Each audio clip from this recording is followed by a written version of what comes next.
안녕하세요. 오늘 딥다이브에서는 여러분이 보내주신 자료로 아주 특별한 곳, 스코틀랜드 오크니 제도의 스캐러브레이로 시간여행을 떠나보려 합니다. 이게 그 스톤헨지나 이집트 피라미드보다도 오래된 서유럽에서 가장 잘 보존된 신석기 마을이라는데 정말인가요? 네, 맞습니다.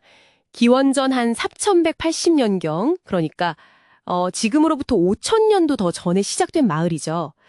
오늘 저희는 이 스캐러브레이 건축을 통해서요, 인류 건축의 어떤 보편성, 그러니까 어디에나 있는 공통된 과제들, 그리고 특수성, 특히 오큰이라는 극한 환경이 만들어낸 독특한 해법을 함께 살펴보려고 합니다. 와, 5천년 전이라니 정말 상상하기 힘든 시간이네요. 보내주신 자료로 보니까 가장 먼저 눈에 띄는 게 집을 지은 방식인데요. 땅 위가 아니라 쓰레기 더미 같은 폐총 속에 반지하로 파고 들어갔다고요. 왜 그렇게 지었을까요? 바로 그 점이 오크니 환경에 대한 아주 놀라운 적응을 보여주는 부분입니다. 그 폐총이라는 게 사실 그냥 폐기물이 아니었어요. 조개 껍데기나 동물뼈 같은 오랜 시간 동안 쌓인 공동체 생활의 어떤 흔적이었거든요. 아, 단순 쓰레기가 아니라 네, 이 두터운 유기물층이 매서운 바닷바람을 막아주는 천연 단열재 역할을 했고요. 또 구조적으로도 좀 안정감을 더해줬죠. 말 그대로 자신들의 어떤 역사 더미 속에 그 속에 뿌리를 내리고 산 거예요. 와, 진짜 신석기 시대의 친환경 지혜 이렇게 불러야 할까요? 재활용 자재로 단열성능을 높인 거니까요. 게다가 나무 구하기 힘든 환경 때문에 건축 재료는 오직 돌, 그것도 평평한 판석뿐이었다면서요. 접착제도 없이 그냥 쌓았다니. 네, 마침 오크니에 사암이 평평하게 잘 쪼개지는 특성이 있었어요. 운이 좋았다고 할 수도 있죠. 근데 이게 또 굉장히 흥미로운 물질적 연쇄 효과랄까요? 그런 걸 일으킵니다. 물질적 염수 효과요? 네, 그러니까 판석은 아무래도 직선 형태의 벽을 만들게 하잖아요. 그리고 접착제 없이 돌만 쌓는 그 건식공법을 쓰게 만들었죠. 게다가 돌이 무겁고 가공이 어려우니까 침대나 선반 같은 가구를 아예 그냥 벽에 붙박이로 만들게 된 거예요. 아하. 그래서 집집마다 내부 구조가 중앙 화덕 있고 맞은편에 선반 있고 침대 2개. 이렇게 놀랄 만큼 비슷했던 거군요. 이게 단순히 그냥 편리함 때문이었을까요? 아니면 혹시 더 짙은 사회적인 의미 같은 게 있었을까요? 좋은 질문이십니다. 물론 편리함도 있었겠죠. 근데 전문가들은 이 표준화된 구조가 글자가 없던 시대잖아요, 그때. 공유된 어떤 문화 규범이나 사회적 기억 같은 걸 물리적으로 강화하고 또 전달하는 역할을 했을 수 있다고 봐요. 아, 구조 자체가 메시지였다. 그렇죠.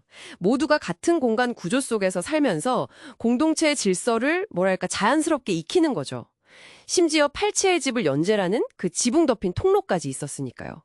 악천후 속에서도 공동체 생활을 계속 유지할 수 있었고요. 아, 그 통로. 그것도 정말 신기하더라고요. 네, 이 통로는 그러니까 단순한 이동로가 아니라 어떤 사회적 신경망이자 또 외부 기후로부터 마을을 지키는 일종의 기후적 방어 역할도 했던 거죠. 정말 흥미네요.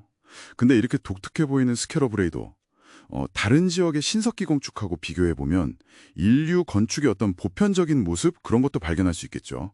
예를 들면 우리나라 한반도의 움집과는 좀 어떤가요? 인데요. 추위를 막으려고 땅을 파고 들어간 반지하 구조나 집 중앙에 화덕을 둔 거, 이런 건 스캐러브레이와 한반도 움집의 공통점이에요. 오, 멀리 떨어져 있는데도요? 네.